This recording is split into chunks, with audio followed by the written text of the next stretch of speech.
Maximilian von Spee was a naval officer of the German Kaiserliche Marine, who famously commanded the German East Asia Squadron during World War I. Spee entered the Navy in 1878 and served in a variety of roles and locations, including on a colonial gunboat in German West Africa in the 1880s, the East Africa Squadron in the late 1890s, and as commander of several warships in the main German fleet in the early 1900s. During his time in Germany in the late 1880s and early 1890s, he married his wife, Margareta, and had 3 children. His sons Heinrich and Otto and his daughter Huberta. By 1912, he had returned to the East Asia Squadron as its commander, and was promoted to the rank of Vice Admiral the following year. After the outbreak of World War I in July 1914, Spee led his squadron across the Pacific to the coast of South America. Here on the 1st of November, he defeated the British 4th Cruiser Squadron under Rear Admiral Christopher Craddock in the Battle of Coronel, sinking 2 of Craddock's cruisers and forcing his other 2 ships to retreat. A month later, Spee decided to attack the British naval base in the Falkland Islands, though a superior British force surprised him. In the ensuing Battle of the Falkland Islands, Vice Admiral Doveton Sturdy's squadron, which included 2 powerful battle cruisers,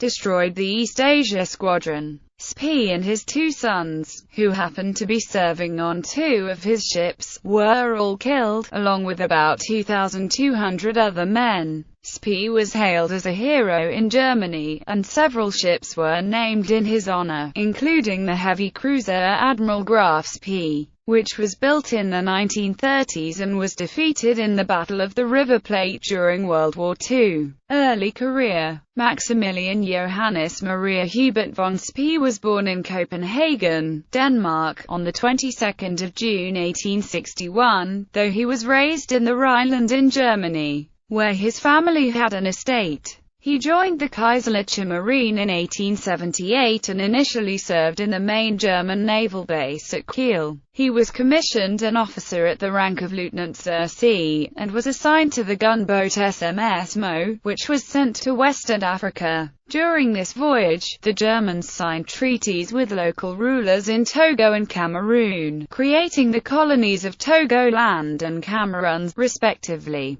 In 1887, Spee was transferred to Cameroon where he commanded the port at Douala. He contracted rheumatic fever while there, and had to be sent back to Germany to recover, though he occasionally suffered from rheumatism for the rest of his life. After returning to Germany in 1889, he married his wife, Margareta Baroness von der Osten-Sacken. With her he had 2 sons, Otto, born on the 10th of July 1890, Heinrich, born on the 24th of April 1893, and 1 daughter, Huberta, born on the 11th of July 1894. In December 1897, Spee was stationed in Germany's East Asia Squadron after it seized the concession at Curaçao Bay, with its port at Tsingtao. Here, he served on the staff of Vice Admiral Otto von Diedrichs. During the Boxer Rebellion in China in 1900, Spee saw action at Tsingtao and on the Yangtze. After arriving back in Germany,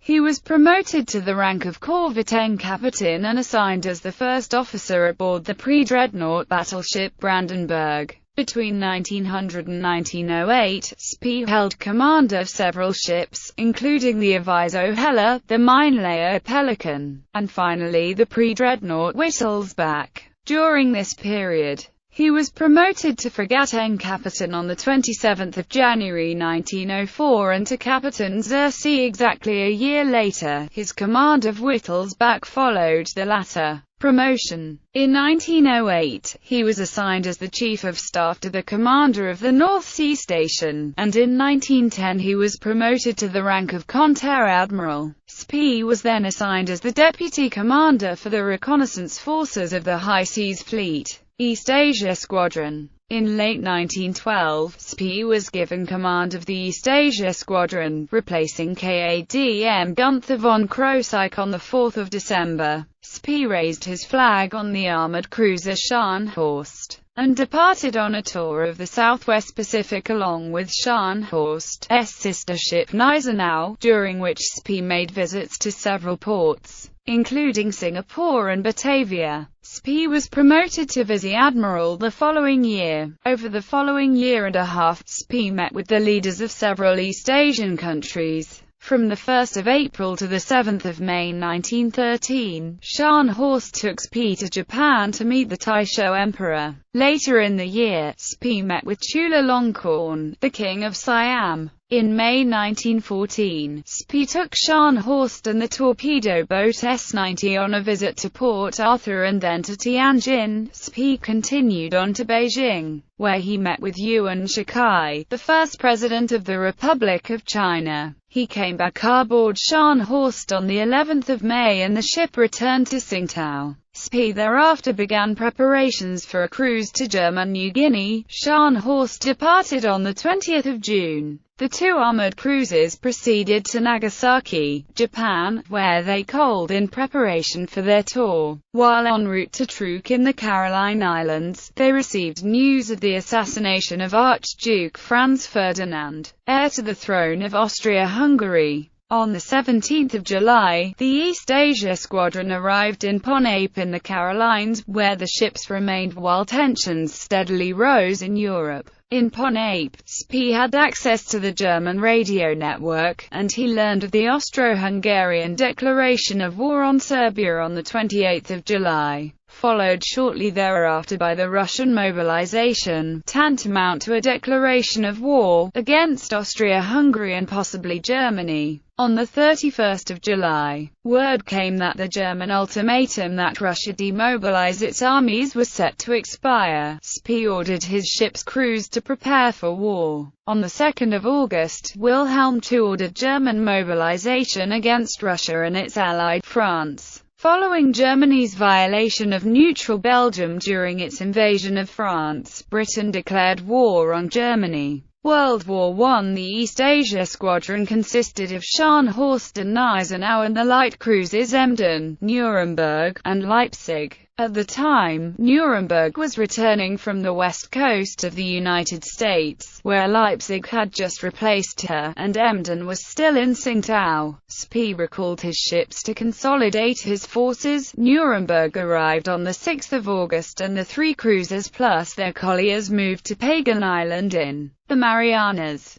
at that time a German colony. Emden and the liner Prinz Friedrich, which had been converted into an auxiliary cruiser, joined the squadron there on the 12th of August. The four cruisers, accompanied by Prinz Friedrich and several colliers, then departed the Central Pacific, bound for Chile. On the 13th of August, Commodore Karl von Müller, captain of the Emden, persuaded Spee to detach his ship as a commerce raider. On the 14th of August, the East Asia Squadron departed Pagan for Enutake Atoll in the Marshall Islands. While en route across the Pacific, Spee relaxed formalities aboard his ships, integrating the messes for officers and non-commissioned and engineering officers. To keep the German High Command informed, on the 8th of September Spee detached Nuremberg to Honolulu to send word through neutral countries. Nuremberg returned with news of the Allied capture of German Samoa, which had taken place on the 29th of August.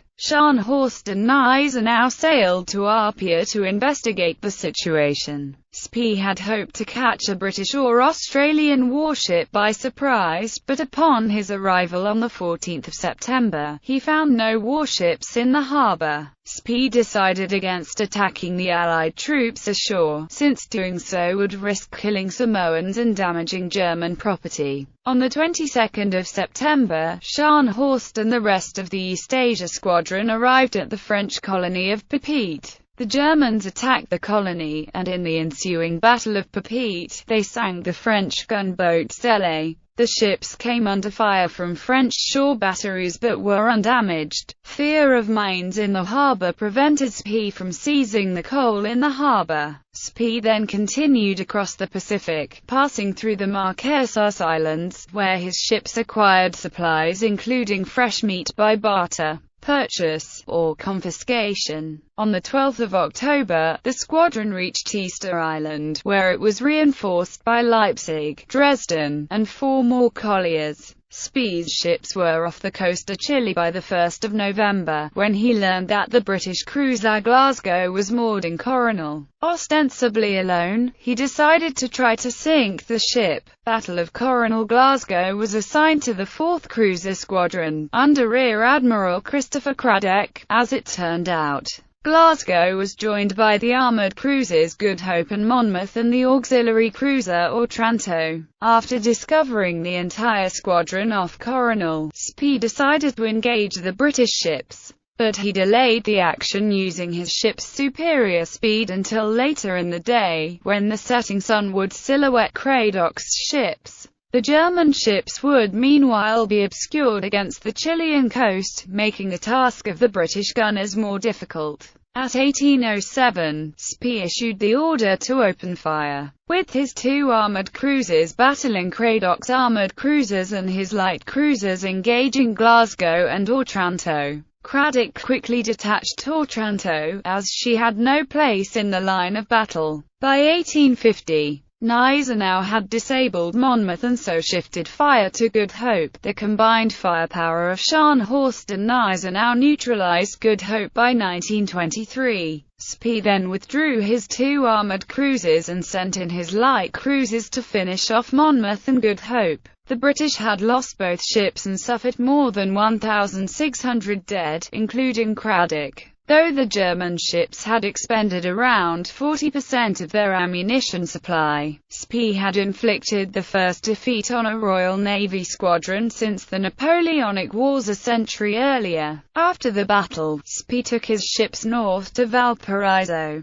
Since Chile was neutral, only 3 ships could enter the port at a time. Spee took Scharnhorst, Gneisenau, and Nuremberg in first on the morning of the 3rd of November, leaving Dresden and Leipzig with the colliers at Martafuera. There, Spee's ships could take on coal while he conferred with the Admiralty staff in Germany to determine the strength of remaining British forces in the region. In addition, Spee sought to counter British press reports that attempted to minimize their losses and exaggerate German casualties. A reception followed at the German Club of Valparaiso, though Spee insisted that the event be restrained in tone. He received a bouquet of flowers to celebrate the victory at Coronel. Spee replied that they would do nicely for his grave. He stated that, "You must not forget that I am quite homeless. I cannot reach Germany. We possess no other secure harbor. I must fight my way through the seas of the world doing as much mischief as can, until my ammunition is exhausted, or a foe far superior in power succeeds in catching me. But it will cost the wretches dearly before they take me down." While in port, Spee received the order from the Admiralty staff to attempt to break through to Germany.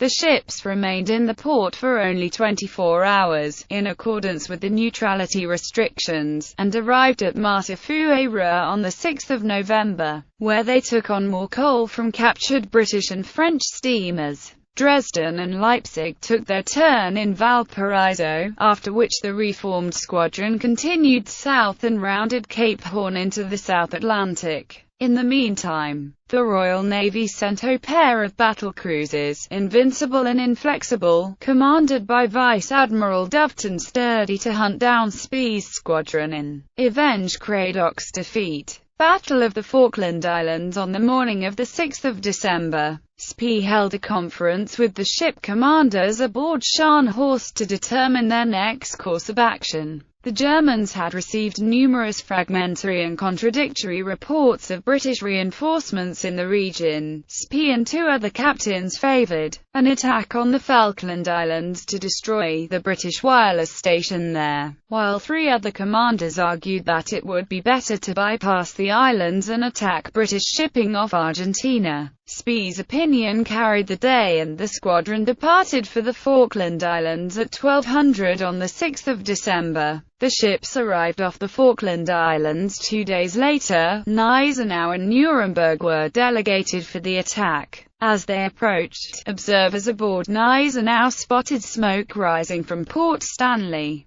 but assumed it was the British burning their coal stocks to prevent the Germans from seizing them. As they closed on the harbour, 30.5 cm shells from the elderly battleship Canopus, which had been beached as a guard ship, began to fall around the German ships, which prompted Spee to break off the attack. As Spee withdrew, Sturdy quickly got steam up in his ships and sortied to chase the Germans. By 1320, the battle cruisers had caught up with Spee, who realized his armored cruisers could not escape the much faster battle cruisers. He ordered the 3 light cruisers to attempt to break away while tried to hold off the British squadron with Scharnhorst and Gneisenau. Sturdy instead ordered his cruisers to chase down the fleeing German light cruisers, while Invincible and Inflexible dealt with Scharnhorst and Gneisenau. Spee deftly maneuvered his ships, taking the leeward position. The wind kept his ships swept of smoke, which improved visibility for his gunners.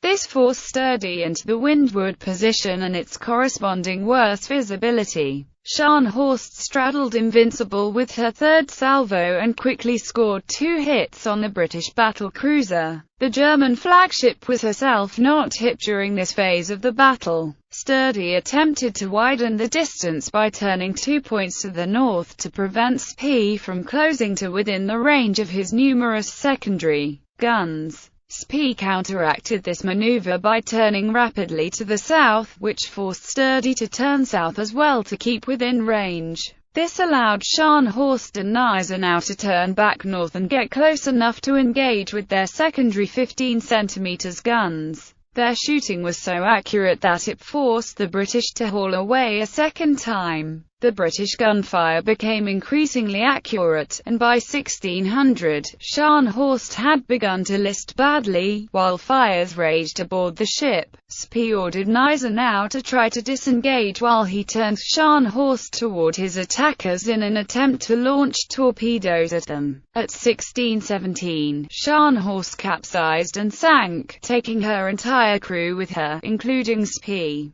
The British, still focused on Gneisenau, made no effort to rescue survivors. Gneisenau, Leipzig, and Nuremberg were also sunk. Only Dresden managed to escape, but she was eventually tracked to the Juan Fernandez Islands and sunk. The complete destruction of the squadron killed about 2,200 German sailors and officers, including both of Spee's sons. Heinrich died aboard Gneisenau, and Otto was killed aboard Nuremberg. Legacy. In September 1917, the second Mackensen-class battlecruiser was named Graf Spee, and was christened by Spee's widow, Marguerite. Construction of the ship had not been completed by the time of the armistice of the 11th of November 1918, and she was broken up for scrap by 1921. In 1934, Germany named the new heavy cruiser Admiral Graf Spee after him. As with the earlier vessel, a member of Spee's family christened the ship, this time his daughter. In December 1939, Admiral Graf Spee was scuttled by her crew after the Battle of the River Plate off the coast of Uruguay. Between 1959 and 1964, the Federal German Bundsmarine operated the training frigate Graf Spee.